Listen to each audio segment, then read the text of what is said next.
Assalamualaikum warahmatullahi wabarakatuh. Hari ini kita akan melanjutkan ya materi kita pada minggu sebelumnya, yaitu tentang korelasi dan koefisien determinasi ya. Nah, korelasi itu dilambangkan dengan R dan koefisien determinasi itu dilambangkan dengan R square ya. Minggu kemarin kita sudah mencari ya bagaimana kita mencari persamaan regresi ya, yaitu dengan mencari persamaan linearnya ya. Nah, kemarin kita sudah menemukan ya angka-angkanya ya. Nah, sekarang kita akan mencari korelasi dan koefisien determinasi. Nah, korelasi itu berarti berapa besar gitu ya hubungan antara variabel dependen dengan variabel independennya ya. Berapa tingkat keeratannya, apakah sangat besar atau kecil ya. Nah, kalau koefisien determinasi itu menjelaskan adalah seberapa besar ya pengaruh variabel X terhadap variabel Y. Berapa besar pengaruh variabel independen terhadap variabel dependen ya. Berapa besar variabel independen ini bisa menjelaskan variabel dependen gitu ya. Nah, baik, untuk mencari korelasi itu ada banyak sekali rumus yang bisa kita gunakan ya. Ada rumus Pearson, product moment, Spearman, ANOVA gitu ya. Nah, kita akan coba menggunakan rumus yang pertama, yaitu dengan menggunakan rumus Pearson ya. Nah, untuk mencarinya ya rumus Pearson ini, maka ya kita gunakan rumus yang pertama ya. Nah, rumus Pearson ini kita bisa tulis rumusnya adalah R sama dengan ya. Nah, ini akar dari N kemudian sigma X dikurangi sigma X sigma Y ya. Nah, kemudian dibagi akar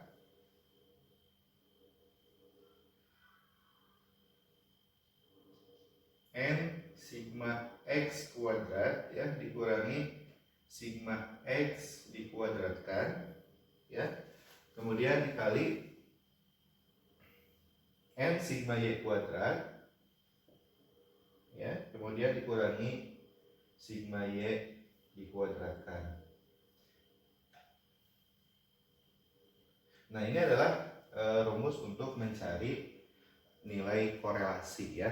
Nah, kemarin kita sudah menemukan angka-angka dari berapa sigma X, sigma XY ya. Kemudian sigma X kuadrat ya, sigma kemudian Y kuadrat. Sekarang kita tinggal masukkan angka-angkanya ke dalam rumus ini ya. Nah, maka N-nya itu adalah 8 ya. Kemarin kan kita datanya itu ada 8 data ya, maka kita tulis di sini 8 ya.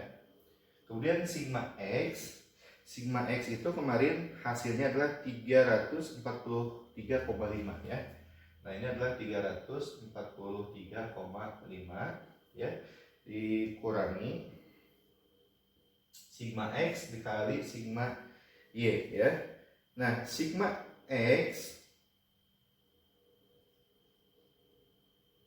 dikurangi sigma Y ya. Nah, di data yang kemarin kita sudah menemukan ya bahwa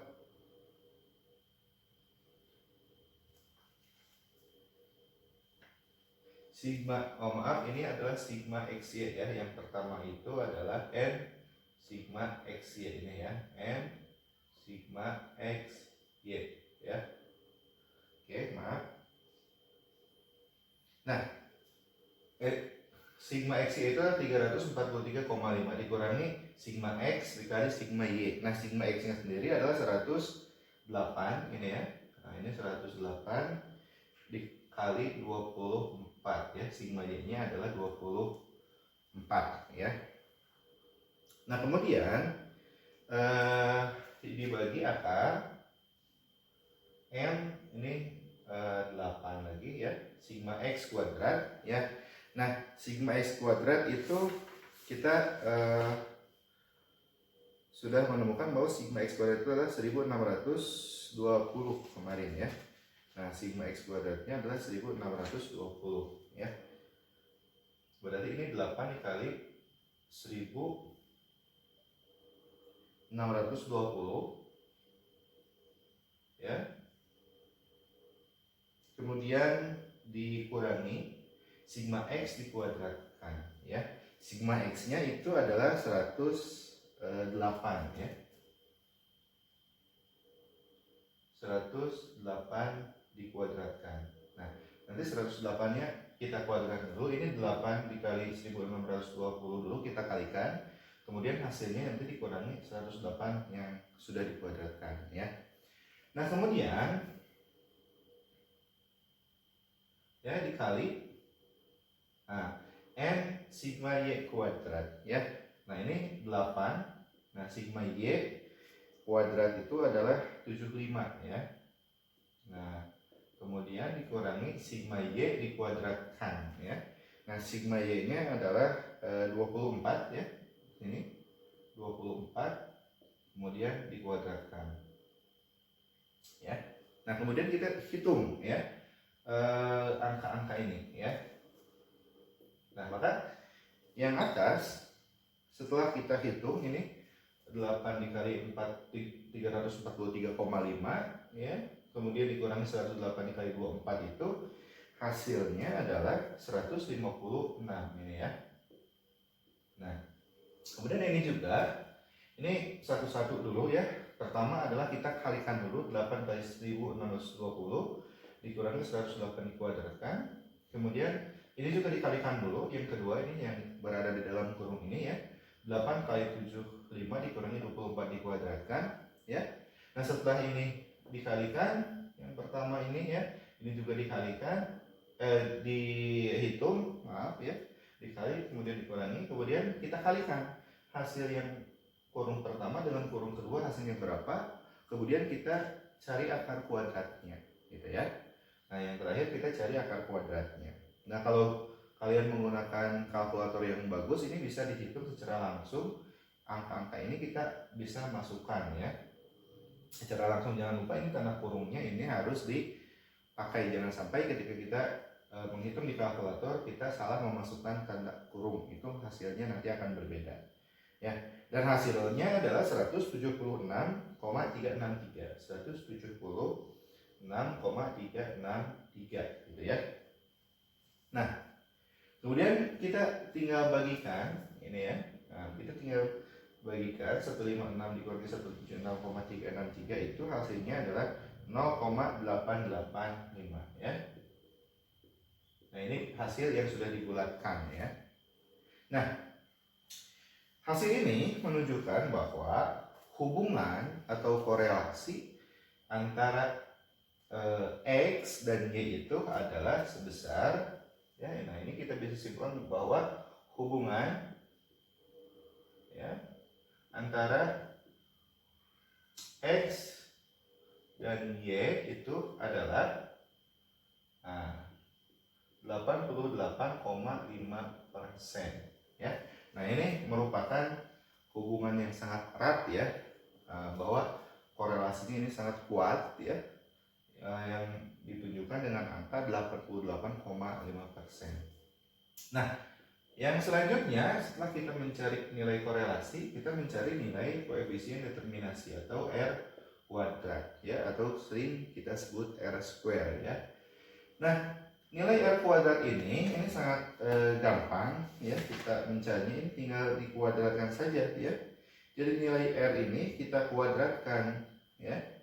Nah, tadi kan nilai R-nya adalah 0,885. 0,885. Kita tinggal kuadratkan saja nilainya ya.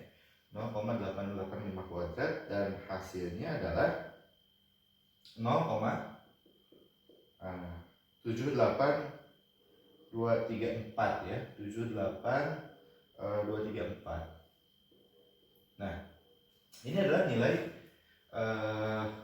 koefisien determinasinya atau R square-nya, atau ketika kita buat menjadi sebuah persentase, ini adalah 78,234% ya.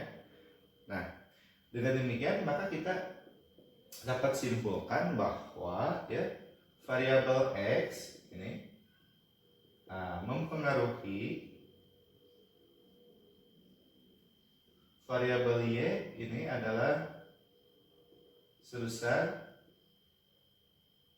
ya 78,234%, gitu ya. Nah, variabel X mempengaruhi variabel Y sebesar 78,234%. Berarti sisanya ya sisanya berarti ini sebesar 21,766%. Itu berarti dipengaruhi ya variabel lain di luar penelitian ya, atau di luar variabel X yang kita teliti tadi ya. Nah, ini adalah menunjukkan sangat besar ya pengaruh antara variabel X terhadap variabel Y, itu adalah sebesar 78,234% ya. Nah, sisanya sebesar 21,766% dipengaruhi variabel lain di luar penelitian ya. Nah, kemarin kan data yang kita masukkan itu adalah data tentang biaya iklan terhadap hasil penjualan ya. Nah, hasil penjualan itu ternyata dipengaruhi oleh biaya iklan itu sebesar 78,234%, berarti 21,766% dipengaruhi variabel-variabel yang lain. Dan kita tahu bahwa yang menentukan hasil penjualan itu bukan hanya dari biaya iklan gitu ya, tapi juga ada variabel-variabel lain yang turut mempengaruhi terhadap volume penjualan ya. Nah, makanya di sini ada sisa 21,766% itu dipengaruhi variabel lain gitu ya, selain dari biaya iklan ya. Oke, demikian saya kira materi kita tentang korelasi dan koefisien determinasi. Semoga bermanfaat dan mudah untuk dipahami. Assalamualaikum warahmatullahi wabarakatuh.